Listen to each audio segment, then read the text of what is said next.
Hello साथियों, हमारे YouTube channel पर आपका बहुत बहुत स्वागत है। और फिर से हाजिर हैं हम आपके साथ परिवार पहचान पत्र से जुड़ी एक बहुत ही महत्वपूर्ण जानकारी साझा करने के लिए। जैसा कि आप सभी को पता है, लगभग है जो हर परिवार की फैमिली आईडी है, यानी कि परिवार पहचान पत्र है, जो हरियाणा के नागरिकों का है, जो बन चुका है। लेकिन अभी भी बहुत सारे साथियों की है जो हमारे पास कमेंट आते हैं कि उनकी फैमिली आईडी में इनकम है जो ऑटोमेटिकली से है जो ज़्यादा हो चुकी है, या उनकी इनकम है वो फैमिली आईडी में ज़्यादा वेरीफाई कर की है कि उनकी इनकम इतनी वास्तव में है होती नहीं है। तो अब सरकार ने एक और है जो एक नया फॉर्म है, एक नया परफॉर्मा जारी है जो कर दिया गया है, जिसके अकॉर्डिंग है जो आपकी 100% है जो इनकम है जो आपकी कम वेरीफाई है जो होने के चांस है जो बनेंगे। तो ये है जो नया परफॉर्मा क्या रहने वाला, इस वीडियो के माध्यम से आपको पूरी जानकारी है जो आपको स्टेप बाय स्टेप आपको बताने वाले हैं कि ये परफॉर्मा आपको किस प्रकार से कैसे कैसे क्या कुछ आपने इसमें फिल करना, क्या क्या जानकारी आपने इसमें है जो देनी है। तो चलिए आपको लेकर के चलते हैं सरकार द्वारा जारी किए गए नए परफॉर्मा पर। तो ये जो अब अपनी स्क्रीन पर देख पा रहे होगे, परिवार पहचान पत्र फिजिकल सर्वे फॉर्म जो सरकार के द्वारा है जो अभी है जो आपका जारी कर दिया गया है। और इसके माध्यम से अब आपकी अपनी फैमिली आईडी की वास्तविक इनकम आप अपनी फैमिली आईडी में दर्शवा सकते हैं। तो ये परफॉर्मा किस प्रकार से फिल करना, यहाँ पर आपको क्लियरली हिंदी में सब कुछ लिखा हुआ दिखाई देने वाला होगा। यहाँ पर आपने परिवार पहचान पत्र की संख्या यानी कि फैमिली आईडी का नंबर, यहाँ पर अपने जिले का नाम, यहाँ पर अपना है जो ब्लॉक यानी कि आपका खंड या फिर एमसी, अगर शहर में रहने वाले हो तो एमसी म्यूनिसिपल कमेटी कम्युनिटी जो भी होता है, यहाँ पर आपका वार्ड नंबर या फिर आपका गांव, और यहाँ पर आपका पूरा पता, और यहाँ पर अपना मोबाइल नंबर आपने है जो फिल करना है। ये 6 पॉइंट आपको है जो ऊपर वाली संख्या आपने ऊपर यहाँ पर फिल कर देनी है। इसके बाद अगला ऑप्शन यहाँ से शुरू हो जाता है आपका परिवार के सभी सदस्यों का विवरण, सदस्यों की संख्या, यानी कि आपके परिवार पहचान पत्र में जितने भी सदस्य हैं उनकी संख्या यहाँ पर डाल देनी। जैसे कि 5 है, किसी के में 6 है, किसी के में 7 है, किसी के में 4 है, किसी के में 3 है। जितने भी फैमिली आईडी में सदस्य आपकी में रहने वाले हैं उनके नाम उनकी संख्या आपने यहाँ पर डाल देनी है। इसके बाद यहाँ पर आगे की प्रक्रिया आप यहाँ पर देखोगे। यहाँ पर मान लीजिए हमने डाल दिया 3 सदस्य, तो 3 सदस्यों में से जो पहला नाम मुखिया आपका रहने वाला है वो मान लीजिए उस सदस्य का नाम आपका ए रहने वाला है, और वो मुखिया है। उसकी आयु कितनी रहने वाली है, उसकी उम्र है मान लीजिए 30 वर्ष है, वो यहाँ पर डाल देने। उसका व्यवसाय यानी कि उसकी योग्यता, वो व्यवसाय क्या करता है, वो मजदूरी करता है या फिर कोई कार्य किसी नौकरी पेशा में है या कोई प्राइवेट काम करता है, वो आपने यहाँ पर डाल देना उसका काम, यानी कि वो काम क्या करता है जिससे उसकी इनकम होती है, जिसके उसके पैसे आते हैं, कमाई आती है। यहाँ पर उसका नाम डाल देना, मुखिया का नाम पहले वाले कॉलम में डालना। उसकी जो मासिक आय यानी कि जो वो काम करता है उससे वो महीने का कितना कमा लेता है, महीने का वो 15,000 कमा लेता है या फिर वो 10,000 कमाता है या फिर वो 30,000 कमाता है महीने का। यहाँ पर महीने का डालना, ध्यान से आपने डालना है कि ये साल का नहीं पूछ रखा, यहाँ पर महीने का पूछ रखा, वो आपने यहाँ पर डाल देना। उससे संबंधित कोई अन्य जानकारी आप देना चाहते हो तो यहाँ पर दे सकते हो, अदरवाइज को आप खाली भी छोड़ सकते हो। इस प्रकार से इसको खाली छोड़ सकते हो। इस प्रकार से पहले सदस्य का नाम, उसका मुखिया हो गया वो खुद, उसकी आयु, उसकी योग्यता या फिर उसका व्यवसाय, उसकी आय यहाँ पर डाल देनी है। उसके बाद दूसरे सदस्य का नाम, मान लीजिए मुखिया का नाम हमने यहाँ पर डाल दिया है, वो क्या हो गया, पति हो गया, वो खुद हो गया। उसके बाद उसकी पत्नी का नाम हम यहाँ पर डाल देते बी, और मुखिया के साथ उसका संबंध क्या हो गया, मुखिया की क्या होगी, वो पत्नी होगी यानी कि वाइफ होगी। उसकी उम्र, उसका व्यवसाय यहाँ पर हाउस वाइफ लिख दोगे या फिर गृहिणी लिख दोगे, मासिक आय उसकी 0 लिख दोगे, और यहाँ पर भी आप 0 लिख दोगे।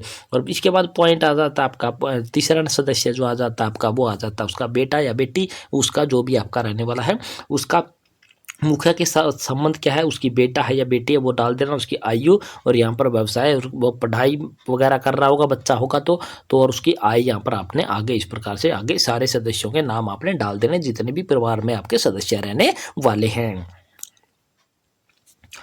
इसके बाद आप स्क्रॉल करके थोड़ा सा नीचे आओगे और यहाँ पर आपको जानकारी क्या दे रखी है कि एक ही घर मकान में रहने वाले अन्य सदस्यों का विवरण जिनकी फैमिली आईडी अलग बनी हुई है।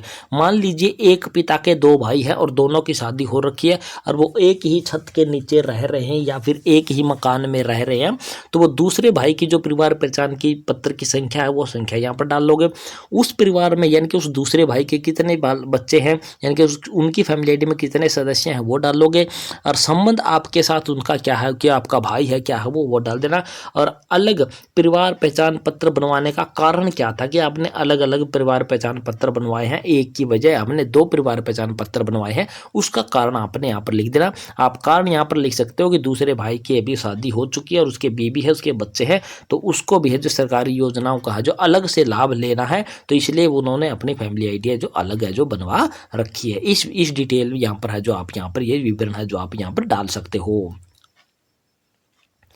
इसके बाद आगे की तरफ देखोगे तो आपको यहाँ पर क्या चीज़ दिखाई देने वाली है, घर का विवरण। घर का विवरण है जो आपका वो स्वयं का घर है, यानी कि आपका अपना घर है, या फिर किराए का घर है, तो यहाँ पर ये चीज़ें डालती हैं।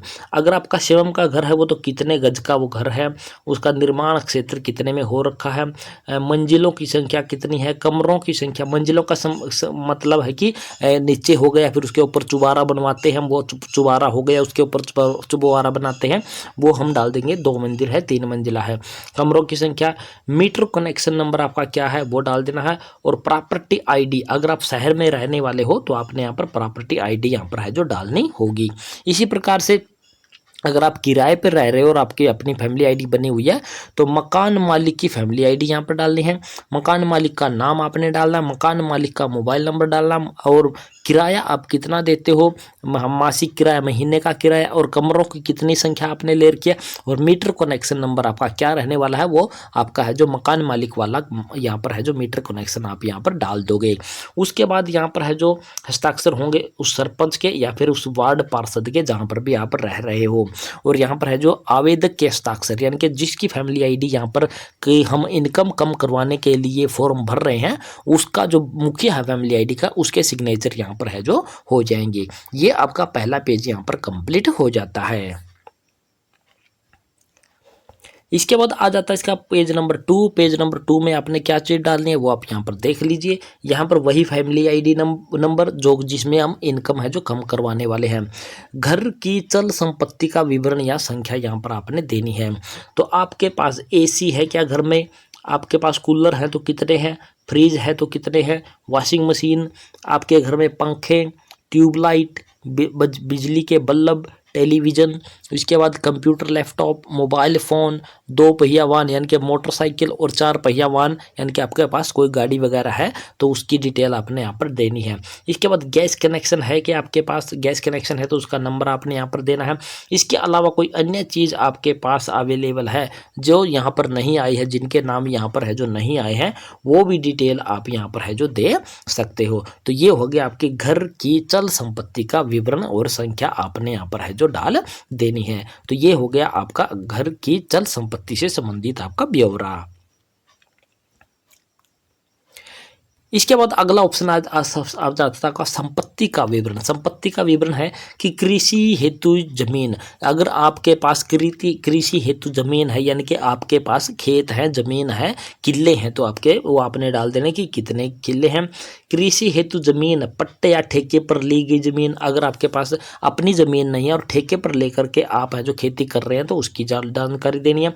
कृषि से प्राप्त वार्षिक आय, यानी कि आपको कृषि से कितनी वार्षिक आय, एक साल में कितनी आमदनी हो जाती है वो यहाँ पर डालनी है। मेरी फसल मेरा ब्यौरा पर अगर रजिस्ट्रेशन है तो उसकी आईडी आपने यहाँ पर डालनी है। कृषि उपकरणों की संख्या, यानी कि आपके पास कितने ट्रैक्टर, एरो, ट्रॉली वगैरह हैं वो आपने यहाँ पर डाल देनी है। पशु कितने हैं आपके पास, कितनी गाय भैंस वगैरह हैं वो आपने यहाँ पर डालनी है। पशुओं से होने वाली मासिक आय, यानी कि आपने गाय भैंस जो भी आपके पास है उनसे आपकी कोई आमदनी हो रही है महीने की वो आपने यहाँ पर डालनी है। इसके बाद दुकान की ज़मीन, अगर आपके पास दुकान की ज़मीन है तो उसकी संख्या डालनी है। दुकान से अगर आप कोई किराया ले रहे हो महीने का वो आपने यहाँ पर डालना है। अन्य घर व जमीन कोई है तो आपने वो डाल देनी है। अन्य घर से प्राप्त कोई किराया वगैरह है तो उसकी डिटेल आप यहाँ पर डाल दोगे। और इसके अलावा भी यहाँ पर कोई चीज़ अगर रहती है तो आप यहाँ पर है जो उसकी जानकारी आप यहाँ पर प्रोवाइड है जो करवा सकते हैं। तो ये संपत्ति से संबंधित आपका विवरण यहाँ पर इस प्रकार से फिल कर देना है। इसके बाद अगला आपका यहाँ पर ऑप्शन आ जाते हैं और यहाँ पर आपका परिवार के सदस्यों का विवरण अगर आपने अब देना है, अलग अलग सदस्य का विवरण अब आपने यहाँ पर देना है। कमाने वाले सदस्यों के नाम आपने लिखने हैं। तो कमाने वाले सदस्यों के नाम लिखने हैं कि आप मुखिया का नाम लिखोगे, उसकी कमाई के बारे में जानकर सबसे पहले तो मुखिया का ही नाम लिखोगे, क्योंकि परिवार का जो मुखिया होता है वही है जो हमारा परिवार की आमदनी का सदस्य होता है, साधन लेकर के आता है। उसकी आयु लिखोगे यहाँ पर, उसकी शैक्षणिक योग्यता कि वो कितना पढ़ा लिखा है, व्यवसाय विपरीत यानी कि उसका व्यवसाय वो मजदूरी करता है, कोई नौकरी करता है, कोई प्राइवेट काम करता है, वो जानकारी आप दोगे। और उसकी मासिक आय मतलब कि महीने का कितना वो कमाता है, और यहाँ पर उसका खाता नंबर और यहाँ पर उसका पैन नंबर, खाता नंबर की अकाउंट नंबर, उसका बैंक अकाउंट नंबर और उसका पैन नंबर आप यहाँ पर है जो डाल दोगे। इसके अलावा अगर कोई आपकी फैमिली आईडी में कोई दूसरा सदस्य भी कमाई करता है, कोई काम धंधा करता है, तो उसका नाम यहाँ पर डालोगे और इसी प्रकार से उसकी डिटेल आप यहाँ पर डाल दोगे। तो ये हो गया कमाई। घर के ऐसे सदस्यों के नामों का जानकारी आपने यहाँ पर देनी है जो आपके घर में है, जो आमदनी का है, जो काम करते हैं, यानी कि वो आमदनी लेकर के आते हैं, यानी कि वो कमाने का काम करते हैं। इसके बाद अगला कॉलम आपको दिखाई देने वाला होगा पेंशनधारी सदस्य। पेंशनधारी सदस्य की मतलब कि आपके परिवार में आपके माता है, आपका पिता है, आपका दादा है, आपकी दादी है, नाना है, नानी है, अगर वो पेंशन लेते हैं, किसी भी प्रकार की पेंशन है वो आपकी है, जो बुढ़ापा पेंशन भी आपकी हो सकती है, उसके साथ साथ आपकी है जो विधवा पेंशन भी आपकी है जो हो सकती है। इसके अलावा आपके जो विकलांग पेंशन भी आपकी हो सकती है। किसी भी प्रकार की पेंशन अगर वो कोई सदस्य ले रहा है आपके परिवार से, तो उस सदस्य का नाम, उसकी उम्र, पेंशन का प्रकार कि वो विधवा पेंशन है, बुढ़ापा पेंशन है, विकलांग पेंशन है, या फिर कोई सरकारी महकमे से रिटायर्ड पेंशन ले रहा है, वो आपने यहाँ पर देनी है। और मासिक पेंशन कितनी आती है, उसकी महीने की पेंशन कितनी आती है उस सदस्य की, वो आपने उसका विवरण आपने यहाँ पर है जो देना है। और यहाँ पर फिर से वही से हस्ताक्षर सरपंच या वार्ड के हस्ताक्षर, और यहाँ पर जो परिवार का मुखिया जो आपका रहने वाला है उसके हस्ताक्षर आपने पेज नंबर 2 पर आपने यहाँ पर कर देने हैं। तो ये पेज नंबर 2 आपका यहाँ पर इस प्रकार से कंप्लीट हो जाता है। इसके बाद आ जाता है आपका पेज नंबर 3, और पेज नंबर 3 आपका क्या कहता है आप यहाँ पर देख लीजिए। स्कूल, कॉलेज, अन्य, यानी कि ऐसे सदस्यों की जानकारी आपने यहाँ पर देनी है जो स्कूल में पढ़ते हैं या फिर कहीं कॉलेज यूनिवर्सिटी वगैरह में पढ़ते हैं, यानी कि जो मुख्य रूप से परिवार में क्या है स्टूडेंट हमारे जो रहने वाले हैं। तो यहाँ पर सदस्य का नाम, मुखिया के और उसका आयु, उसकी सदस्य की, वो स्कूल में या कॉलेज में या संस्था में जहाँ पर भी वो पढ़ता है उसका नाम आपने लिख देना है। जैसे मान लीजिए मुखिया है और उसका कोई बेटा है, उस बेटे का नाम, उसकी आयु, उसके स्कूल या कॉलेज या संस्था का नाम जहाँ पर भी वो पढ़ता है, और वो कौन सी कक्षा में पढ़ता है, वो 8th में है, 10th में है, या फिर BA ग्रेजुएशन में है, या फिर कोई कोर्स कर रहा है तो उस कोर्स का नाम, और वार्षिक फीस उसकी कितनी आप पे कर रहे हो, यानी कि आप जो पढ़ाई की वो जो आप खर्चा उस पर पे कर रहे हो साल में, तो साल की जो फीस आप उस बच्चे पर, उसकी पढ़ाई पर लगा रहे हो, वो आपने यहाँ पर डाल देनी है। दूसरा बच्चा भी है तो उसकी भी डिटेल इस प्रकार से आपने डाल देनी है, यानी कि आपके परिवार में जितने भी पढ़ने वाले बच्चे हैं उनकी डिटेल आपने यहाँ पर डाल देनी है, और उनका साल का कितना खर्चा आप पे करते हो, फीस पे करते हो, वो चीज़ आपने यहाँ पर है जो डाल देनी है। इसके बाद नीचे आप यहाँ पर देखोगे तो आपको यहाँ पर दिखाई देने होगा परिवार द्वारा घोषणा पत्र में परिवार का मुखिया का नाम, पुत्र यानी कि वो पुत्र या पुत्री है, मुखिया उसका नाम डाल देना। उसके बाद परिवार पहचान संख्या, ब्लॉक यानी कि खंड या MC का नाम, निवासी आपके शहर या गांव का नाम, यहाँ पर अपने ज़िले का नाम, अपनी सत्यनिष्ठ पूछना से मेरे व मेरे परिवार के सदस्यों के सभी स्रोतों से प्राप्त वार्षिक आय कितनी आप प्राप्त होती है आपकी फैमिली आईडी को, यानी कि आपकी साल की आमदनी कितनी हो जाती है वो आपने यहाँ पर लिख देनी है। यहाँ पर अंकों में लिख देनी है। मान लीजिए किसी की वार्षिक आय है जो मान लीजिए 56,000 रुपये आती है, उसको फिर अंकों में भी आपने यहाँ पर लिख देना है 56,000, जैसे भी हम हिंदी में लिखते हैं वो आपने यहाँ पर लिख देना है। इसके बाद यहाँ पर आपने कुछ नहीं करना, स्क्रॉल करके थोड़ा सा नीचे आना है। उसके बाद आपने यहाँ पर क्या करना है, हस्ताक्षर करने। किसने करने हैं, मुखिया ने अपने हस्ताक्षर करने हैं। मुखिया का नाम यहाँ पर आ जाएगा, फैमिली आईडी का नंबर आ जाएगा और यहाँ पर आपने क्या डाल देना है, दिनांक डाल देना, जिस भी डेट में आप यहाँ पर हस्ताक्षर कर रहे हो। इसके साथ साथ आपने यहाँ पर क्या करना है, यहाँ पर देख लिए संकलन क्या करना है। इस प्रोफार्मा के साथ आपने परिवार के सभी सदस्यों सहित घर का फोटो बाहर से, यानी कि आपका जो घर है उसके बाहर दरवाजे के सामने सभी सदस्यों ने खड़ा होना है और फोटो खिंचवानी है। इसके बाद परिवार के सभी सदस्यों सहित घर का फोटो अंदर से, यानी कि अब आपने अपने घर के अंदर किसी ऐसी जगह पे खड़ा हो जाना जहाँ पर आप सभी सदस्य एक साथ खड़े हो उसको और अपना फोटो है जो आपने ले लेना। यानी कि एक बाहर से फोटो लेना है घर का सभी सदस्यों के साथ और एक अंदर से फोटो लेना है सभी सदस्यों के साथ। इसके बाद सभी सदस्यों के बैंक खातों का वार्षिक विवरण, यानी कि आपने क्या करना है, अपनी जो बैंक खाते हैं सभी सदस्य जितने भी आपकी फैमिली आईडी में रहने वाले हैं उनकी आपने 1 साल की है जो स्टेटमेंट है जो निकलवा करके इसके साथ में लगा देनी है। और इसके अलावा अन्य सभी दस्तावेज जो भी आवश्यक होते हैं, जो कि आपका आधार कार्ड हो गया, वोट कार्ड हो गया, कोई अन्य आईडी प्रूफ जो कि सदस्यों के आपके रहने वाले हैं, वो आपने यहाँ पर है जो लगवा देने हैं। और इसके बाद आप यहाँ पर स्क्रॉल करोगे तो आपको यहाँ पर क्या क्या चीज़ें दिखाई देने वाली है। यहाँ पर आपने सरपंच या वार्ड पार्षद जो आपका रहने वाला है वो अपनी यहाँ पर रिपोर्ट लिखेगा कि ये उपरोक्त सदस्य हैं और इनको मैं अच्छी प्रकार से जानता हूँ, इतने बच्चे या इतने सदस्य इसमें कमाने वाले हैं, इतने पढ़ने वाले हैं और इनकी वार्षिक आय है जो इतने रुपये बनती है, और यहाँ पर उसके हस्ताक्षर हो जाएंगे। इसी प्रकार से नंबरदार या फिर CPLO रिपोर्ट करेगा कि मैं उपरोक्त सदस्यों को अच्छे से जानता हूँ, ये इस परिवार से संबंधित है, इतने सदस्य हैं, इतने पढ़ने वाले हैं, इतने कमाने वाले हैं और इनकी आमदनी है 2 साल की वो इतनी रहने वाली है, और यहाँ पर उसको अपने हस्ताक्षर है जो कर देगा। यहाँ पर कौन करेगा, नंबरदार करेगा। इसके बाद आपने रिपोर्ट किसकी यहाँ पर लेनी है, पटवारी की रिपोर्ट लेनी है, और पटवारी भी अपनी रिपोर्ट में ये सारी जानकारी लिखेगा जो कि हमने ऊपर बताई, यहाँ पर हस्ताक्षर करेगा। इसके बाद यहाँ पर तहसीलदार की रिपोर्ट होगी, तहसीलदार यहाँ पर हस्ताक्षर करेगा, और यहाँ पर ZCRIM की रिपोर्ट यहाँ पर होगी और उसके बाद यहाँ पर उसके हस्ताक्षर होंगे। तो इस प्रकार से ये परफॉर्मा आपका बहुत ही लंबा चौड़ा परफॉर्मा आपका दिया गया है और यहाँ पर इस प्रकार से फिल करना है। ये फिल करने के बाद जो आप रिक्वेस्ट लगाते हो इनकम कम करने की आपके परिवार पहचान पत्र के पोर्टल पर, उस पर आपने ये चीज़ है जो अपलोड कर देनी है। और उसके बाद आपने है जो ADC ऑफिस में जा कर के आपने ये परफॉर्मा है जो आपने यहाँ पर वहाँ पर सबमिट कर देना है।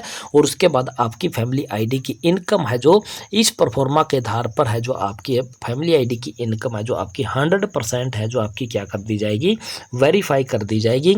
जितनी आप करवाना चाहते हो या जितनी आपकी वास्तविक फैमिली आईडी की इनकम है वो आपकी है जो फैमिली आईडी में चढ़ा दी जाएगी। तो ये परफॉर्मा है जो हमें अभी है जो देखने को मिल रहा है। इस परफॉर्मा में कितनी सच्चाई है, कितनी झूठ है, या फिर इसके बारे में तो आगे आने वाले समय में आपको धीरे धीरे पता चल जाएगा। लेकिन ये परफॉर्मा हमें देखने में तो बिल्कुल वास्तविक लग रहा है कि सरकार के द्वारा है जो जारी किया गया एक परफॉर्मा रहने वाला है। तो ये थी पूरी जानकारी दोस्तों, और आशा करते हैं हमारे द्वारा दी गई जानकारी पसंद आई होगी। पसंद आई तो चैनल को सब्सक्राइब कर देना, सब्सक्राइब के साथ साथ वीडियो को दोस्तों मित्रों के साथ आपने शेयर जरूर कर देना है। तो जय हिंद, जय भारत दोस्तों।